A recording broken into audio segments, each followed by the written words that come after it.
So let's get started. So for those who joined, welcome. Actually see some students of ours actually, which is really, really neat. So welcome to those who joined.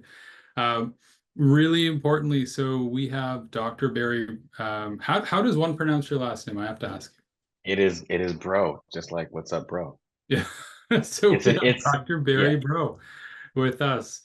Um, and today's discussion is really, it's a fireside chat with Barry, and the intent is for us to learn more about Barry's journey, um, which isn't, I'd say, very straightforward. In fact, actually, you've kind of been through a few different tips and turns, right? And so it's just going to be a phenomenal learning experience for our students and our student families about your career and your career in clinical medicine and what I'd say led you there, what keeps you there, and I'd say like some of the things that you've learned while being in there. So let's actually go ahead and start. So for those who don't know, I'm the owner of Strive Path, and our whole goal is to actually recenter academic and college planning back to where it should be, and that's around the student. So we've got offices in the East Bay, and we work with dozens of families across actually all over the Bay Area. So with that, Barry, I'll actually hand the mic to you. Maybe to kick off, would love to hear a bit more about your background.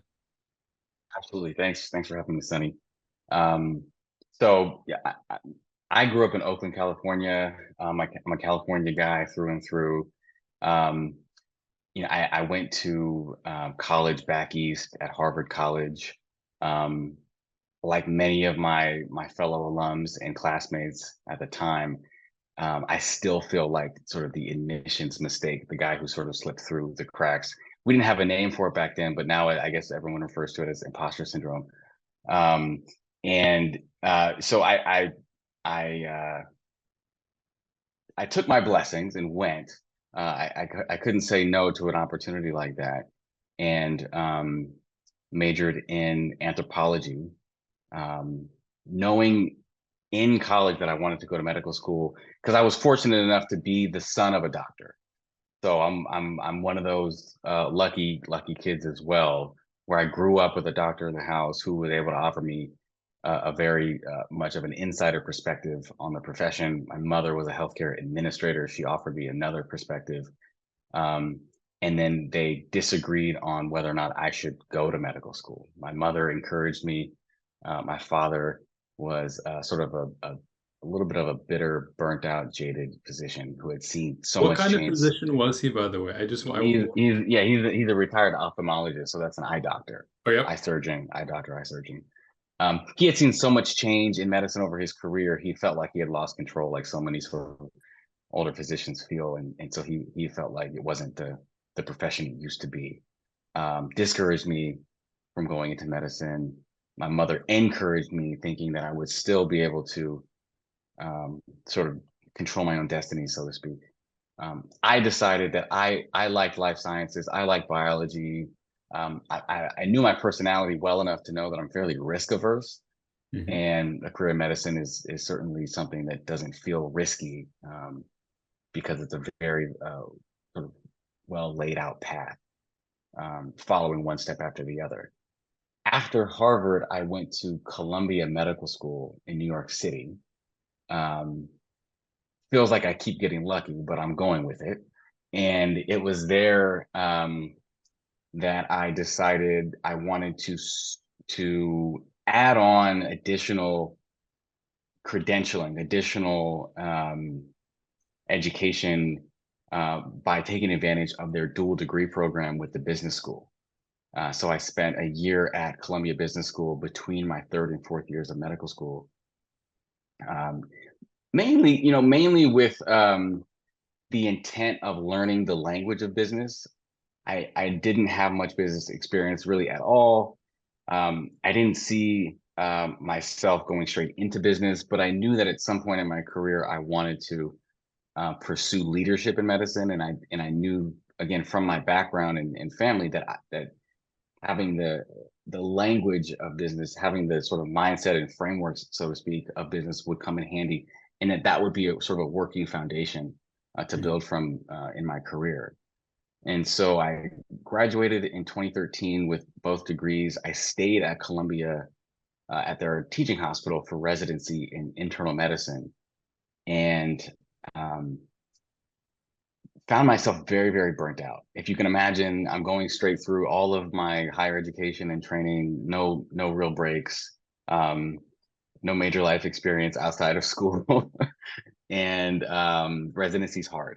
Yeah. So somewhat isolated, still away from home for my, ninth through 13th year, ninth through 12th years, and didn't love any specialty. And so despite being at a very prestigious hospital with, great schools uh, behind me, I didn't pursue any sort of fellowship training or specialize essentially to become, a cardiologist or a gastroenterologist or something like that because I didn't love it, and I was very, very burnt out. I I finished and came back to California, taking my first job at Stanford Hospital as an inpatient hospital medicine doctor. So the kind of doctor that takes care of you now when you get admitted to the hospital overnight because you're that sick. You're sick enough to stay Yep. overnight for more testing and treatment. So I was a clinical instructor at Stanford for a year, um, and then decided that I didn't love that either. A unique opportunity came along to join a startup, a venture-backed startup healthcare company that was going to reinvent, reimagine how we do primary care using technology.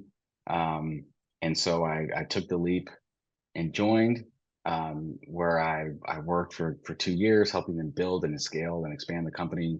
And that's actually where I found my passion for primary care.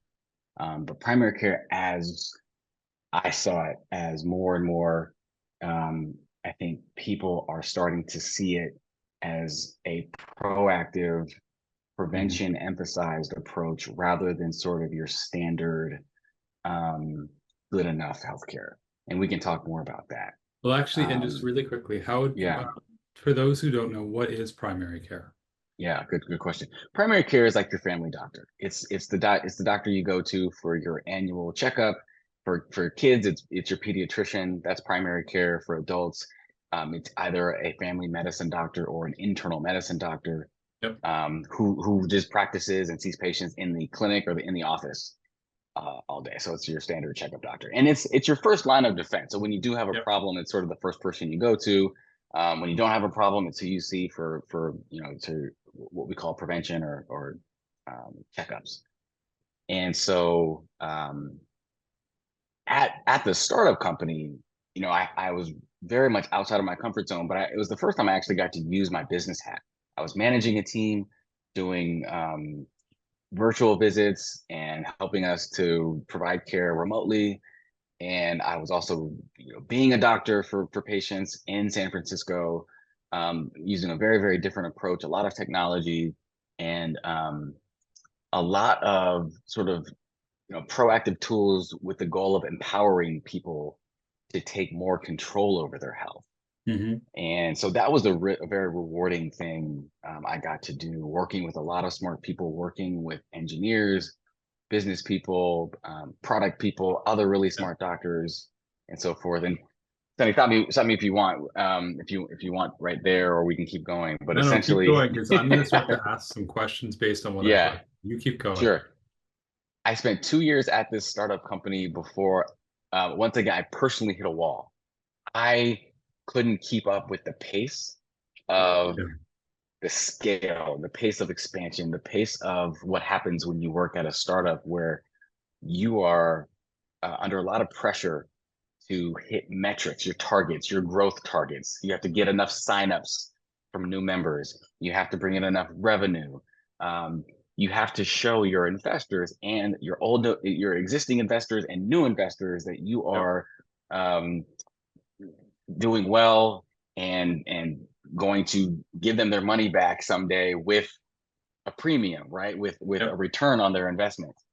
And so that can trickle down to the people working there, putting them under a lot of pressure.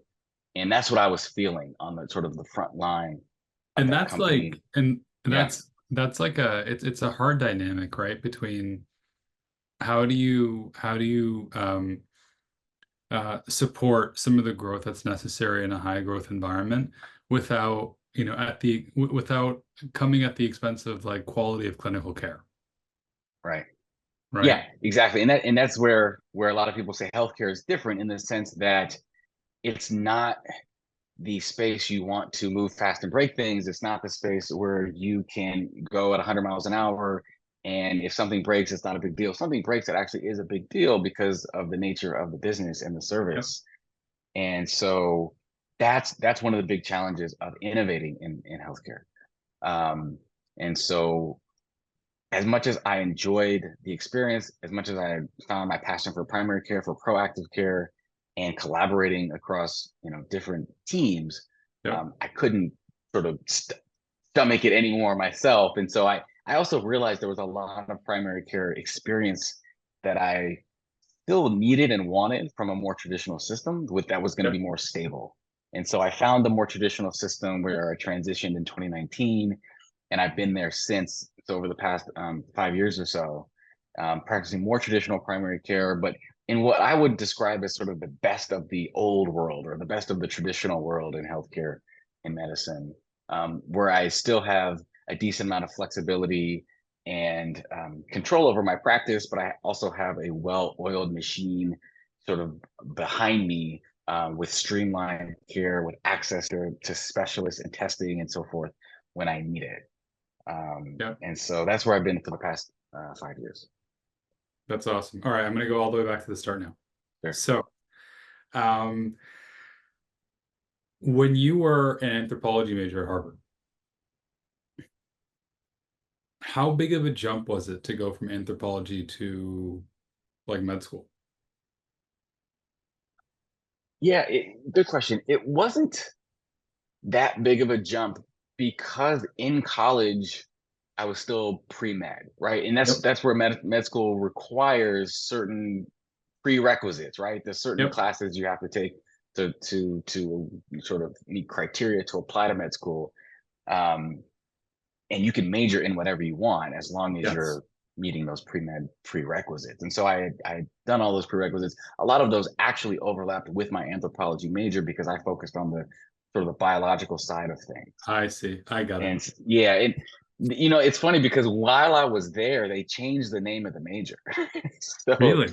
they transitioned it away from anthropology or biological anthropology and started calling it evolutionary biology or human evolutionary biology, which is I what it see. was. And so, because a lot of people didn't feel like anthropologists, and I thought that was fair. So they started calling it human evolutionary biology, and I think that's what it still is to this day. And I think that's a more accurate um, title for it. That's really cool. And that's actually really helpful because a lot of our students, they're I think longer term the desire is to become a doctor or a clinician. But I think medium term they're just not sure what major they need to pursue. And I think your guidance is actually pretty consistent with ours, which is look, choose the major that's right for you. You don't have to be a bio major, right, to go into med school, provided that you complete your prerequisites. Right. So now the other question was, so okay, so you went from there and then you went to Columbia. Um, what was if you were to compare med school with undergrad, how would you compare the two? It's 1,000 times more intense. Okay. In the first week or two of med school, we covered all of college biology, Wow. basically. I mean, more or less. And that's even if that's an exaggeration, it captures the pace with which you have to keep up and learn and be able to quickly move on. Yeah. Um, Again, in med school, there are different courses, but everybody's on the same curriculum. It's focused. You're no, it's not unlike college where you're taking a bunch of different classes and as part of some general education curriculum, plus your major, plus some things that you just are taking for fun. And you have a lot more free time in college. In med school, it is a very intense curriculum. There are sort of targets and a schedule to keep up with. And, while I was there, they were also changing the curriculum to decrease the amount of what we call preclinical time. So I med see. school traditionally, yeah. So they're packing in more into our classroom time and decreasing that classroom time. So Yeah. traditionally, medical school is 4 years. The first 2 years have been spent in the classroom learning. The first year is usually learning physiology. How does the body work? The Yeah. second year is learning pathophysiology. How can the body go wrong in different states of disease? And what are the treatments for those conditions? And then the third year, you're in the hospital, in the clinic, doing rotations, seeing patients, and presenting. And then fourth year, you're doing more clinical rotations and sub internships and choosing what you want to go into, plus some elective time. So while I was there, there's been a big push to Mhm. decrease the classroom time so that you get more clinical time, Yeah. but also to squeeze it more into the classroom. And so that's where you really start to feel the intensity, and the sort of pressure to learn quickly and be able to keep up with a lot of information. I think the first year they say you learn like 20,000 new words. And so you're learning a new language, um, you know, and there's not a lot of time to digest everything. Wow. And that sort of ties into, you know, my latter years working at the startup where, I tell the Yeah. story that once I got to the startup company and I actually had the time and space to breathe and like spend some time thinking about my patients and what their goals are, what their conditions were, what's worked and what hasn't. um, I rediscovered this interest in medicine that had sort of slowly faded away because there just wasn't time to pursue that curiosity in school. It I doesn't get it. really Yeah. allow for that, right? And some people do research projects and so forth, but you know, you sort of go into medicine, and even in college, if you're studying life sciences or whatever you're studying, you have a curiosity, you have interest, you want to like, dig deep and pursue some things and for better understanding. And there's just not a lot of time for that in med school. So tied to that then, so what did that sort of experience like from that experience, what was it about medicine that you started to appreciate more? Was it the impact that you were having? Was it the type of impact you were having? Like what was it? Like how would you describe that? I started to appreciate the power that I had to Yeah. advocate Yeah. and to help someone navigate um, an aspect of their lives that they just aren't familiar with. Yeah. As we say, like I tell my patients, I can't expect you to go to med school just because you have a problem. If you're coughing for weeks or months, um, I can't expect you to figure that out, and that's my job. And Yeah. so I gained a, a much bigger and greater appreciation for the power that a physician has in terms of being able to help, but Hmm. also being able to guide and empower Yep. if given the right tools and the right amount of time. Yep. And that's where we sort of see this sort of crisis in medicine today, especially in primary care, where Yep. you're just sort of squeezed for less and less time, and you're not able to sort of provide the type of care that all of us would like to provide. Why we went to medical school in the first place.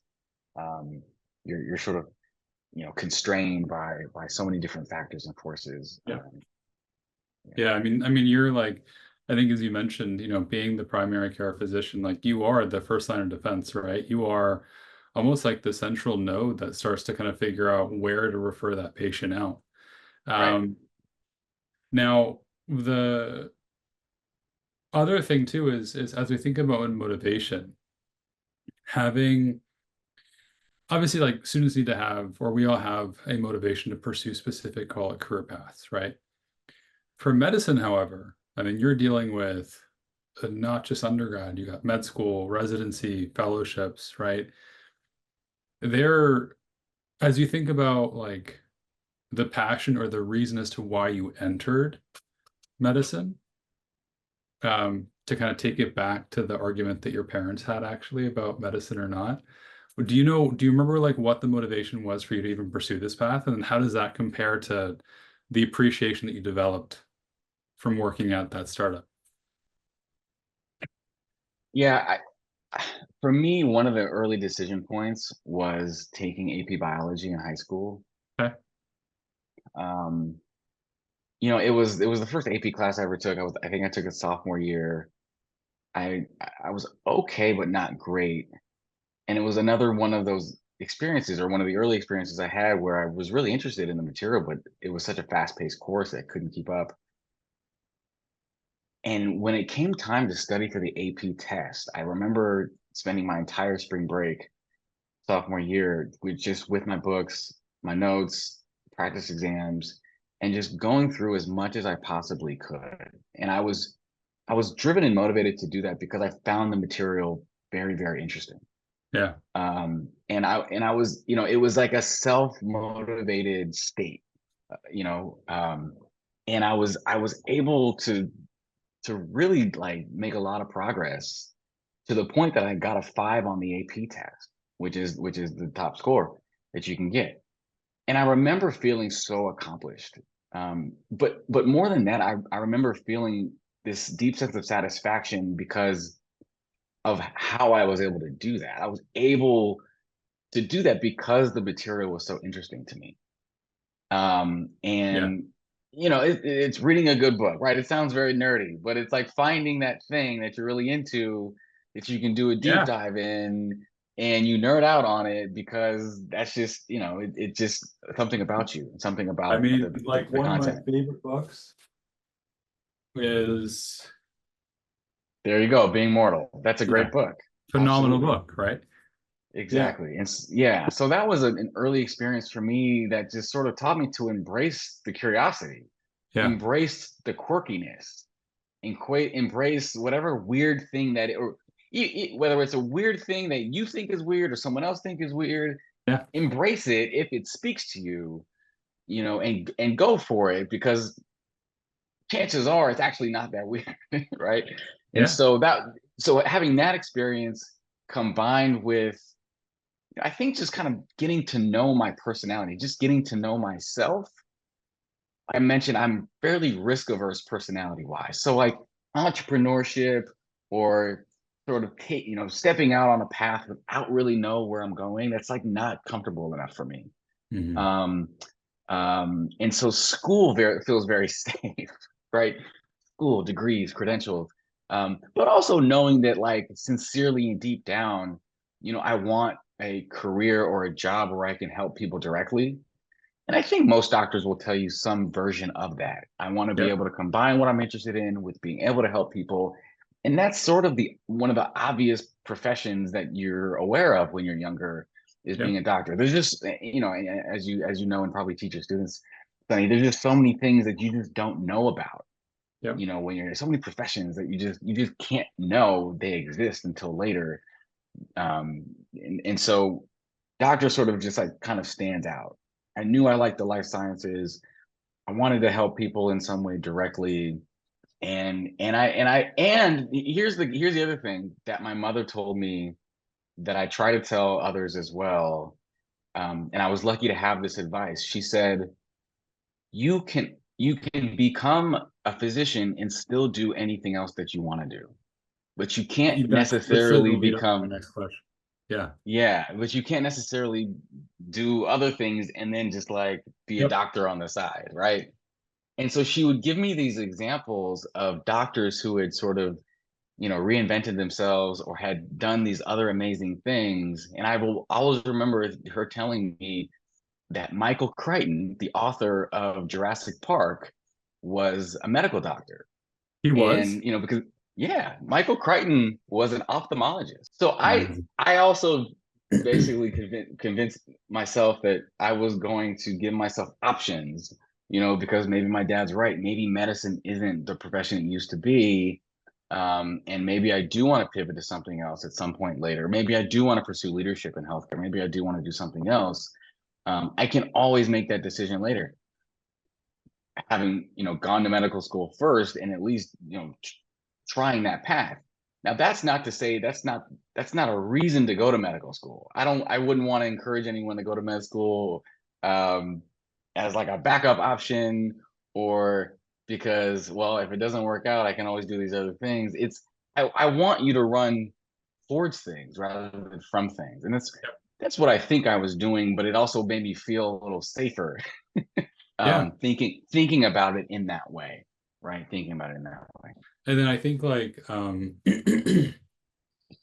the experience you had at that startup just almost reinforced your decision to have kind of gone down this path in a really positive way, right? Right. And then that Right. brings me to the next question, which is what your mom actually teed us up really nicely, which was, a lot of our students are kind of wondering, if I'm a doctor, am I always going to be the same type of doctor? And Yeah. would love to kind of get your thoughts on, just that more broadly. But secondly, would love to also kind of hear what was kind of going through your mind when you decided to pursue your MBA, right? Yeah. Yeah, well, let's actually start there. Yeah. The MBA. So the MBA came about.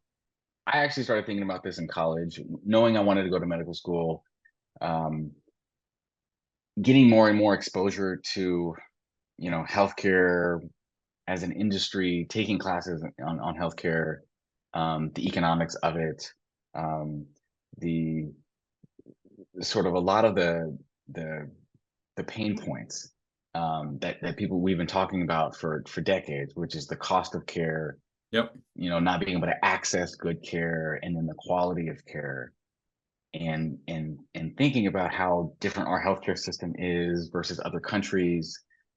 We talk a lot about how much we spend on healthcare in this country, but we don't necessarily benefit or live Yep. longer compared to other countries. And so I started really thinking about the healthcare industry more broadly as sort of framework for practicing medicine. And I wanted to prepare myself. I sort of wanted to keep channeling both my parents' energy into not just being a physician, but being a physician leader. And I thought having that additional degree would help prepare me to do that later. And so I was lucky enough to be at Harvard while they were developing their dual degree program at the medical school and the business school, and started sort of going to talks and uh, planning around that, and starting to understand why there was a need for that type of Mhm. thing, and then thinking about getting exposure to other doctors who had assumed leadership roles later in their careers, running hospitals, running Yep. pharmaceutical companies, etc. And seeing that they either had MBAs, business degrees, or they had significant business experience Yep. that they were using to couple their medical background. Yeah. And so that's sort of how I saw myself navigating my career, which was to, um, you know, um, try to establish a broad foundation to work from, Yep. and then over time you can sort of dive into different verticals. You can gain different types of experiences and really solidify that foundation, which You is said which is different really types what of. the yeah. Oh, sorry. Go for it. What I was just going to say, that, and that's sort of what I was able to experience at the startup for the Yep. first time. It was sort of stepping outside of a traditional lane, using a different part of my brain, wearing a different hat, managing a team, collaborating across um, types of jobs with engineers and business folks. Awesome. And then so you mentioned different types of verticals. So just a couple of things I want to circle back on. So one, I think one thing that we heard and we learned was you can be a doctor and you can be other things, right? It's harder to be other things than be a doctor, right? Right. The second thing that I think we heard too um, was it's almost like that business experience kind of helped you understand and contextualize with the healthcare ecosystem in a way that perhaps like made a bit more sense, right? From like getting your MBA at Columbia. Right. But like when you think about just if we were to kind of even just like stick within clinical medicine, right? There are so many different types of doctors out there. right? Um, can you shed a bit more light, like both in terms of like the types of settings, so like hospital, outpatient, you know, primary care office, right? But then also the different types of specialties that exist? Yeah. Yeah. There are many different ways to doctor. There are different ways to be a doctor clinically, meaning you're practicing, you're seeing and treating patients. Yep. And then there's also sort of many different ways to be a doctor more broadly in the industry, healthcare industry. Um, the traditional framework for this when you go to medical school is to decide, do you want to be in surgery or medicine? Medicine being, and this is, I'll sort of go off on a tangent and come back. When people would tell me, you know, they were in medicine or you have to decide between surgery and medicine. Always wonder, I always wondered, isn't it all medicine? Yeah. Like people kept talking about medicine as if it was like either or. I was like, isn't this all medicine? And then I realized, oh, what they mean is medicine, meaning like the medical specialties as opposed to surgical specialties. Yeah. And so this, I don't know, this is just like a point of confusion sometimes, but like internal medicine is like the gateway to all of the specialties that typically use medications to treat and manage diseases. Yep. And then surgery is surgery, where you have all of the different specialties that operate or perform procedures. Now that has certainly changed over time, where a lot of the medical specialties do procedures, and a lot of the surgical specialties can certainly manage without doing procedures and so forth. But that's sort of the typical breakdown. So everyone says decide first if you want to do surgery or medicine, and then from there you can keep sort of honing what you want to do. Um, but there's always exceptions, right? There's imaging based specialty like radiology, where you're really just looking at films all Yeah. day, and not necessarily interacting with patients unless you do interventional radiology, Correct. which Yeah. is where you do procedures on patients, but using imaging as a guide. Um, there are surgical subspecialties in which you're doing a lot of both medicine and surgery. Um, so you sort of get the best of both in many ways. These would be specialties like ophthalmology or an eye doctor like my dad. This would be like urology, Yep. specialists of the urological tract, urological and genital tract, obstetrics and gynecology. They deliver babies. They also do gynecological procedures and so on and so forth. So um, there is a wide swath of specialties and different ways to be a clinical doctor. You can work in the hospital seeing patients when they're acutely ill and sick and have to stay overnight. You can only work in the clinic. You can Yep. do both. Um, so whether it's different practice settings, different specialties, seeing patients or not seeing patients, if you're a radiologist, or you can be an administrator. You can take on more and more administrative responsibilities to run a department at a hospital or in a clinic, um, where you're focused more on higher level decisions and so forth. Yeah. Awesome. And then but that's not something you gotta like you don't have to determine that.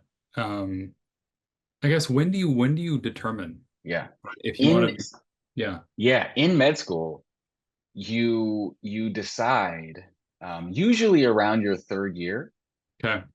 you will decide what you want to apply to residency in, and then you'll spend your fourth year doing sub internships, some of your elective rotations in that area, to then apply to the residency match, which is sort of a nationwide process of Yep. matching medical students with residency positions at various academic hospitals around the country.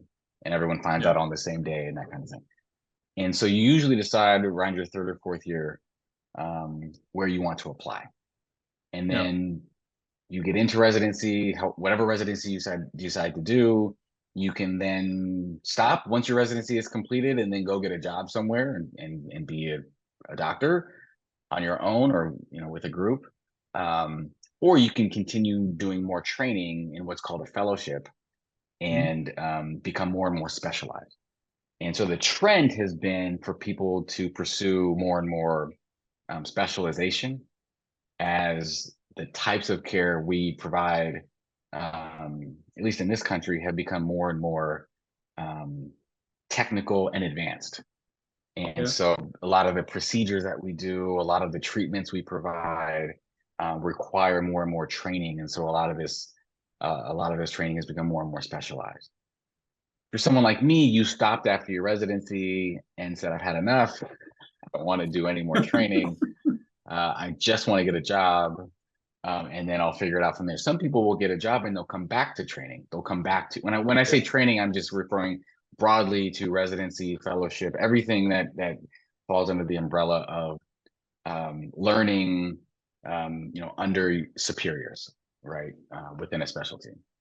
So everyone, finds their own path and just has to decide for themselves. But training generally it can be very long. So you can spend, a neurosurgeon, for example, will spend 10 years after medical school, Wow. training, because they're doing a certain they're doing so much training, including research years where they're publishing, and I don't want to get into those weeds, but there's a lot that goes into becoming a neurosurgeon or an orthopedic surgeon, especially if you do it, especially if these folks do fellowships, which most of them do. Yeah. And so it can be quite a long time. So that's a really interesting point. Before we get there, I want to talk about residency. Mhm. Because it's like it's not the easiest thing to get through, right? What got you through residency? Like for example, we had Obi, one of Yeah. your classmates, one of our classmates, um, in like a recent video, and he actually cited his stubbornness. He said, "This is not going to be the thing that breaks me," and that's what Mm. kind of helped him get through residency. What was it for you? That's funny. Obi and I were in residency together also. Um, and he did so well in residency that he was asked to be a chief resident. Yeah, Meaning only the sort of the top residents from each class, as decided and voted upon by all of the faculty members, um, get to be chief resident, or offered that position, where they spend an additional year after their residency of helping to run the residency program. And Obi was one of those stellar residents who became a chief. yeah, Um, so to hear him say that it was the stubbornness to not let residency break him is surprising. Because to me he was thriving. But I actually think that's probably the case for many of us in residency. We sort of look one way outwardly, but inwardly maybe feel a different way. And I don't. My answer is not that different from Obi's. I remember being in residency, having a very hard time, and just feeling as if I was in survival mode. yeah, So in some ways, maybe it was stubbornness to get through and make it. Um, in other ways, maybe it was just suppress, all of those, voices and feelings that tell you this is hard, yeah. and uncomfortable. There's probably a common theme for a lot of us that says we're just going to sort of buckle down and power through. And so, I, I was away from home. I wasn't near, friends or family for residency. Um, I had chosen to live on my own, which is probably a mistake. So I didn't really even have roommates or anybody like that to sort of lean on. I did have my best friend there in New York, as well as some, other friends from school and so forth. But I think it was just a survival mode that I Yeah. that I deployed and said I'm gonna get through this and figure it out on the other end. That's awesome.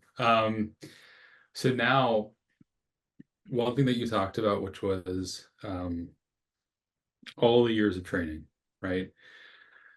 And we talked about motivation as well. Question is, um, we get some students who say, I want to be a doctor for the money. What's your reaction or response to that? Like, and you can take this however you want, but like Yeah. that's a question. That's a statement that we get sometimes. Yeah. How do you respond to that? Yeah, I think it's a thought that everybody who goes into medicine or any job thinks about. I think we're all considering, what's the compensation package here, right? Um, I don't support the idea of leading with that. Um, I don't think that's I don't think that should be your number one motivation, and I don't think it's the best way to make a lot of money. Yeah, Um, I think if that is your motivation, there are other less painful ways, and there are other ways to make a lot of money without the sort of ceiling on how yeah, much you can really make as a doctor. And one of my colleagues was telling me the other day, at some point in their career, they realized that to make a lot of money as a doctor, you have to keep trading time for money. But as you know, in finance and other industries, when you own a piece of a company or you're making investments, you can increase your income and your wealth exponentially yeah, without trading that much more time in a one-to-one ratio. In other words, maybe you can sort of break that down for me better. But in other words, there's only so many hours in the day that I can be a doctor that's going yeah, to translate to income, yep, but I can make an investment that turns out to be, a 10x return and make a yep, lot more for the same amount of time or even less. And so that I would encourage people to sort of reframe the concept of like, this is how I'm going to make a lot of money. I would say it being a doctor certainly provides you with financial security and financial stability, and you'll certainly yep, make a very good living compared to the rest of the population. Absolutely. Um, if it's your sole motivation, once you get there, you will be sorely disappointed. mhm, And this sort of gets into the psychology of money and so many other things yeah, that I think that are not substantive in terms of pursuing, yeah, even though they are factors. Sort of once you get there, you sort of look around and say, "Is this it?" Um, because as they say, um, money isn't what you make; it's what you say, or wealth isn't what you make; it's what you save, right? yeah, Or it's what you own, that kind of thing. And so, a lot of people get into medicine, and we saw this in the pandemic. A lot of doctors, who are making a lot of money, were also spending a lot of money because their yeah, lifestyles, right, increased. And so when the pandemic sort of shut things down for a few months, especially folks where I work, where we get paid based on how many patients we see, they started to panic because they weren't going to be able to keep up with their bills every month. And I was sort of shocked. I was like, wait, people at this income level are still living paycheck to paycheck, yeah. you know? And it's possible. It's possible to do that, and it's realistic to do that. And sure, you could say, well, that won't be me. By the time I get there, I'll figure it out. I just don't think that's the motivation you want to have. I think you'll be disappointed for multiple reasons if that's your driving motivation. That's what I loved actually was you so eloquently said you are trading time for money. Um, that's awesome. So now, okay, so we've been looking in the past for quite some time. Now let's look forward, right? And I think actually what's amazing is your perspective, given that, one, you've worked at a startup and you've kind of touched a lot of different parts of medicine. Um, how do you see, I'd say, medicine changing? And maybe we can look at this more from like the patient's perspective first, and then I would love to get your thoughts on how it's going to impact the day-to-day of a clinician. But so start Yeah. with the patient. How medicine's changing Yeah, for because the patient. it's AI is all the hype, and there's just I mean, Right. I think just the rate of technological advancement continues just to accelerate, right, at crazy Yeah. levels. So how do you envision our experiences changing? Yeah, I think we're in a moment right now where we've seen a lot of failures in sort of the healthcare technology space over the past decade or so, but I also think we're learning a lot from those failures. And I think combining we're learning that it's very hard. It's very hard to change healthcare sustainably and make money doing it. It's very hard to do it in a piecemeal way, meaning only one piece of healthcare and not an entire system. Yep. But I think the systems are slowly moving in that direction of innovating and changing and evolving, while the investors and the technology and business folks continue to try to innovate as well. Yep. And I think that pressure is coming from the patients. The pressure is coming from patients who are, especially younger patients, who are saying, who are looking at their parents and grandparents and saying, I don't want to end up like that. What can I Yep. do now to be more proactive, to stave off this chronic disease and this disability, and spending my retirement years, in chronic pain, or not able to enjoy uh, the life I worked so hard to build. And so patients are demanding more. We're learning from innovation attempts and failures, and people trying, and systems are adapting as well, realizing we need to cater to this increasing demand. How is it going to change? It's at some point, I think we're going to see the big tech companies that have already, improved our lives in so many ways, the Apples and Googles of the world, giving us more and more tools at home so Mhm. that we can monitor our health, get insight on our health, get more data, and then eventually, some way, somehow, magically transform that data into useful information Yep. that we can use to be more proactive day to day. Because as I tell my patients, and my philosophy on health is, as your doctor, I can only give recommendations, right? As soon as you don't have to come see me, and as soon as you leave, you can do whatever you want. You don't have to take the prescription that I prescribed. You don't have to do anything that I said. It's your life, it's your health, it's your body. I can only give recommendations. And so your health isn't really necessarily getting to see me. I can sort of, order the right tests, or I can, make sure you're getting your screenings and so on and so forth. But the vast majority of your health is going to be determined by what you do every day. Yep. And I think the challenge is that we don't know if what we did today was good or bad. I don't necessarily get any feedback on, what my exercise translated to, what my diet translated to, how my sleep impacted me in ways that I may not be able to feel or see. And so that's where there's a role potentially for more data tracking and monitoring, to be able to give you those insights, and sort of, Yep. how your day-to-day habits, choices, and lifestyle is translating into health, good or bad, so that you can, course correct as you go, rather than just waiting for the annual checkup, where, to be honest, I don't think we give that much information that you couldn't get at home. Yep. And so there's sort of a major trend you sort of alluded to. There's AI, and for me, there's healthcare at home. Yep. So we'll see more and more delivery of care at home and consumption of care at home. And the AI will be powering, so artificial intelligence will be powering the tools to deliver and consume that care at home, and to do more and more things remotely. Um, and so that's sort of a high level trend. If we were to sort of dive into, one way to think about this is, well, what is it we're worried about? Ask ourselves that question. And I think what we're worried about are the major causes of early death and disability. And Mhm. so in a lot of the sort of proactive healthcare spaces now, people are talking about not just living longer, but living better, Yep. or what we talk about in Medicine 3.0 as increasing your health span. Both how long you live, and as how long you live well. Well meaning free of disability, free of chronic disease, free of pain, frailty, that sort of thing.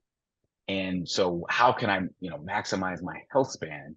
Um, that is going to be, with, proactive, empowering, AI-driven tools, so that I can make better choices day to day at home. Yeah. I like that. And Um, actually, just to um, piggyback off of that, so you mentioned like some of the big tech companies. Yeah, I mean they're in the space. I mean, case in point for our readers, like, or for our viewers. I mean, if you have an Apple Watch, right? This Right. has now, I think, like a number of different clinical indications that you can use it Right. for. If you use Google, right? Google actually provides cloud storage and analysis for like a number of different healthcare systems where they're running AI, right, on data to Right. identify areas of opportunity.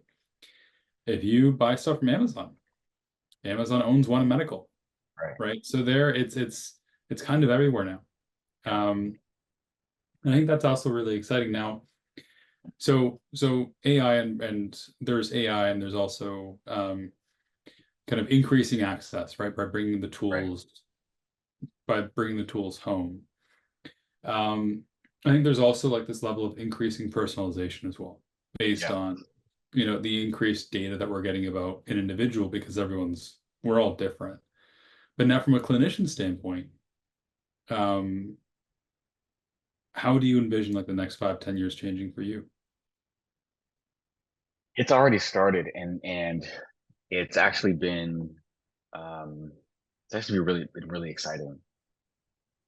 We started using um, scribes, so individuals, real people who are somewhere else remotely, who are able to listen into our conversations with patients during our visits and document that conversation. Because that's a big pain point for doctors in the office, is having to document and record Yep. their visits, um, especially capturing all the details. We want to maintain eye contact and give everyone sort of high quality face to face time, but at the same time, I need to sort of type and capture everything you're saying. And so we started using scribes probably 20 years ago. Yep. And I think more recently they've been remote, through a device like your phone. I have a scribe now that has, dramatically improved my life, so that I can, be a better doctor essentially, Yeah. and work more efficiently with my documentation. Um, a few months ago, we started using an AI based plugin to our electronic medical record, that helps us respond to patient messages. So, people started being able to email their doctors again, probably 20 years ago. Our system started this um, 13 or 14 years ago, where you could just email your doctor anytime. And that's become a huge pain point. And because, if you can imagine, at no cost, you may have hundreds of emails every day that you have to Yeah. respond to. Totally. And so that's another big pain point, the inbox. So we started using, and I'll come back to the scribe, but we started using an AI enabled message response system. And this is no secret. This is totally public information. We started using AI enabled message response system that will read the message, can read and interpret different things in the chart, and can generate a response for you that Yeah. you can then use as a draft and edit the way you want. And it is very, very good. I Really. mean, for anyone who's used an AI system, whether it's ChatGPT or something else, um, it is highly, highly impressive, at the level of detail, the grammar, the syntax, the interpretation, the things it's able to look up and include in the message, and then to deliver that message with more empathy than I could ever include in my own message.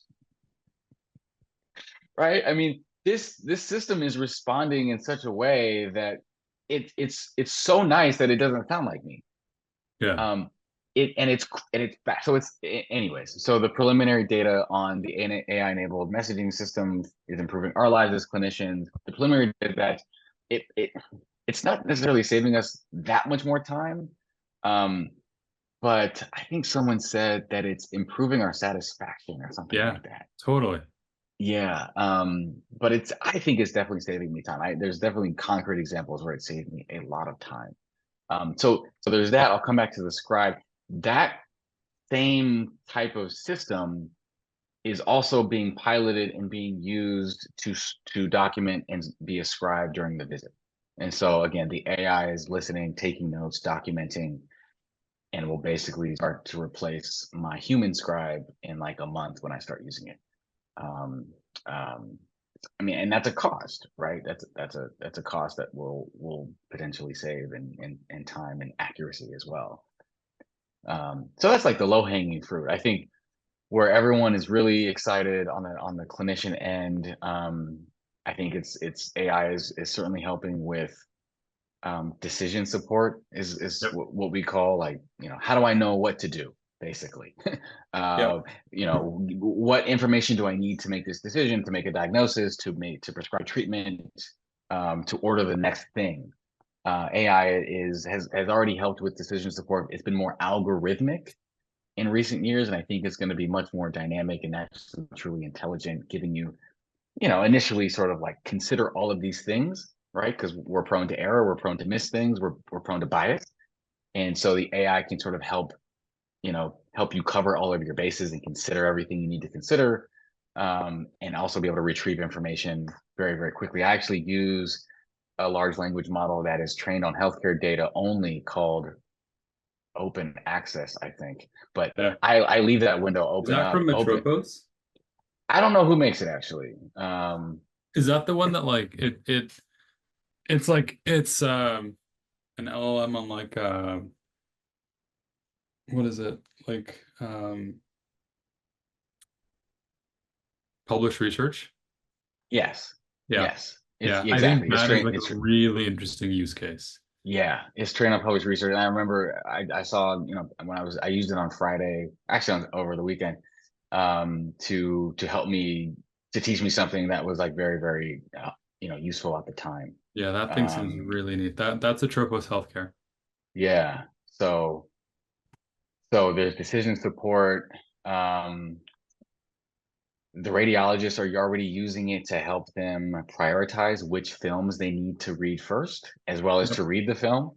Yep. So it's again, it's decision support. We all keep saying that AI is not going to replace us, and I think replace is a strong word. I don't know that it's going to replace us so much as that it's going to augment us and support us, and then I think eventually it will replace some of us. I think it will empower one person to the job of maybe 5 or 10 or something like that. I don't know. Well, I think it's like I think Um, it's a matter of like um with this type of change too, it's never so sudden where it's like a full-on replace. If anything, it's almost like as the function of these tools, as they begin to kind of evolve, as does the role of a physician, right? yeah, And yeah. so in my mind, it's actually more like they're kind of like they're amorphous, but they change together.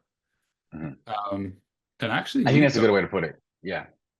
oh, so really quick question. And I know we're a little bit past the hour, so I want to be respectful of your time. Question for you is how do you study for the MCAT? Take a course Take a course. Okay. if you can. If you can, I know it's one of those. It's a privilege. It's expensive. Um, these test prep companies have so much experience, um, training and preparing students to take these types of standardized tests. They know what they're doing. If you're going to be invested in applying to medical school and you want to do as well as you can, um, I think there's very few of us, and maybe I'll speak for myself, to be able to study on your own, I think is very challenging. Um, if you are going to study on your own and you're going to buy the book and do it that way, I would recommend that you emphasize taking practice tests and do practice questions over reading and learning, the chapter material, because you're going to do that as you study the test and as you Yeah. review your answers. And that's sort of what you've been doing. You need to do both. I'm not saying it's either or, but most of us, especially the pre-med types, we spend so much time really trying to learn and understand the textbook stuff, the chapter material, because we're never ready to take the test. I'm not ready yet. I'm not ready. I need to read this. I need to do this. Just do practice tests as much as you possibly can, and then go Yeah. back and learn from the test answers. Um, if you're going to do it on your own, do it that way. If you can, take a test prep course. They'll pace you. They'll talk strategy, and they have plenty of practice tests themselves. So I think I did Kaplan. I don't know if we're naming companies here, but I think a Kaplan review course. There's Princeton review. There's probably more these days. Um, um, that would be my recommendation. Everyone says that your pre-med classes are also one way of studying for the MCAT, which is true. So give yourself some credit there. You know, that is also preparing for the MCAT, but the test prep itself is geared solely for that test. Yep. Awesome. Awesome. Well, hey, this has been like a really enjoyable conversation. Yeah. It was really cool to riff about this stuff and learn more about your background. Yeah, I appreciate it. It was fun. It was fun. Yeah. We should do it Awesome. again. Any last any last words for our audience and for our student families? Yes. My two biggest pieces of advice, whether you go into medicine or anything else, Sure. um, avoid comparison traps Yes. as Great. much as you can. Try not we all do it. Don't get me wrong. Yeah. Don't beat yourself up if you do this. We all do this. I do this to this day. But try not to compare yourself to the person to the left and right of you. Um, especially with social media, we all know this, but it is worth mentioning. You know, Yep. there's a curated version of people that they present to the world, and then there's reality. And even if everything is going really, really well for someone else and they look like they have it all, be happy for them and focus on your lane, focus on your path. They're not going where you're going. Keep yourself front and center. So avoid comparison traps as much as you can. And as much as you can in terms of making decisions about what to do, how to spend your time, and what to pursue, try to run towards things and not away from things. Yeah.